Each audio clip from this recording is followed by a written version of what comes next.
ayay ku gorfeeyeen ay kaga hadlayeen arrimo badan yaa waxaa lagu soo qaaday oo aad looga hadlay nabadayntii ka socotay shirweynihii Yagoori tolweynaha Siyaad Maxamuud shirku marka hore wuxuu soo dhaweeyay qodobadii hore u soo baxay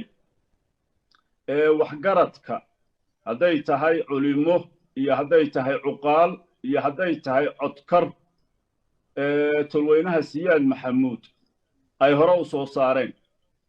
iyagoo ay ku heshiiyeen dadka ay ku nabdinayeen ilaahay hadduu ku roon yahay turaalaha iyo wada dhalashada iyo soo dhoweynta nabadgelyadu ay sida muggale uga muuqatay shirweynaha isimadu go'aamada aad iyo aad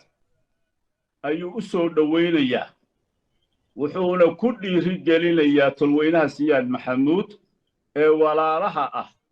inay bilaabaan go'aamadii iyagu ay soo saarteen dhaqangelintoodii